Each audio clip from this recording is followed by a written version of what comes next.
Thank you for staying with us on TVC News at 1. Here is a reminder of our top stories. Rivers State House of Assembly declares total shutdown of expenditure. A 7-day ultimatum issued to Governor Fubara to represent budget elapses today. NEMA Director General seeks strict compliance with building codes to avert recurrence of building collapse in Nigeria. On the foreign scene, former U.S. President Donald Trump promises to bring the country together after surviving assassination attempts. And in sports, Argentina beat Colombia 1-0 to win 16th Copa America Championship.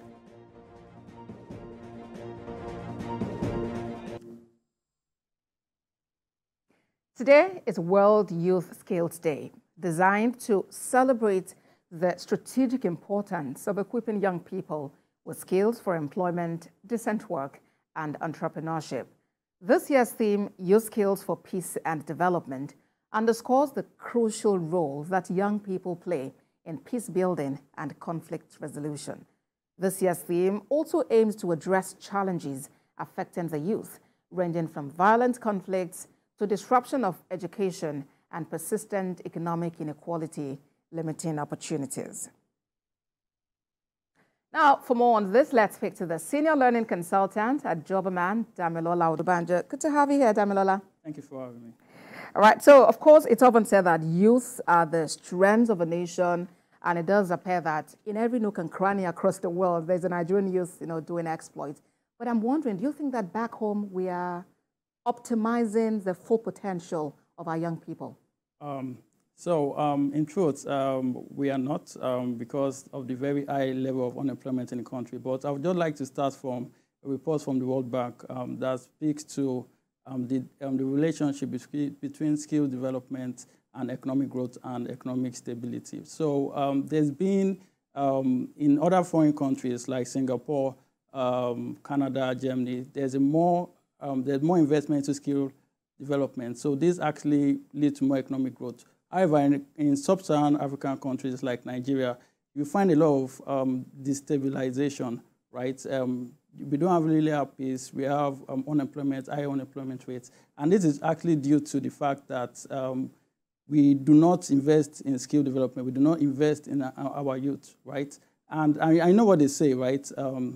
The idle man is the devil's workshop. So when they are not really engaged, they turn to criminality and things like that. But now, thank goodness for a day like this, when the conversation is shifting to skills and not just, formal education in a four-walled institution. So what skills do you think that young people actually need at this time to thrive in the current economy? All right, thank you very much for that. And at Joberman, we are actually in a partnership with Mastercard Foundation to try to solve some of these issues, right? And in the year 2020, we signed a partnership to try to solve the unemployability problems in the country.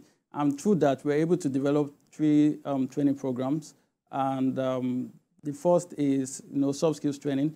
Many employers are saying that the youth don't have the necessary skills to do well at the place of work, right? And we also have the financial literacy training as well, which we run. And in truth, we all know the level of hyperinflation in the country right now.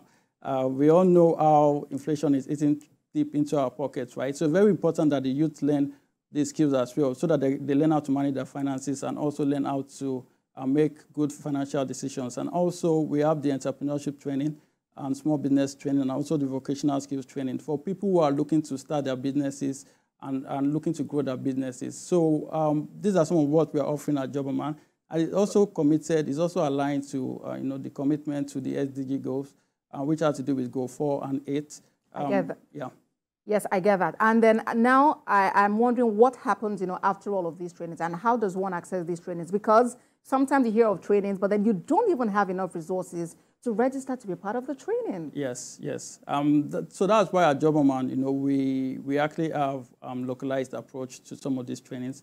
We actually go to some of the remote areas. We are currently in 11 states, right? We go to the local areas. We do physical trainings. We also have online trainings as well, right? Where they can take the training on WhatsApp as well. So this way they have access to some of our trainings. So it means that with technology, our young people can activate all of the necessary skills, become employable, and even become employers of labor themselves. Yes. All right, then. Damilola Odubanjo is Senior Learning Consultant at Jobberman. Thank you so much for being here. Thank you. Thank you for having me.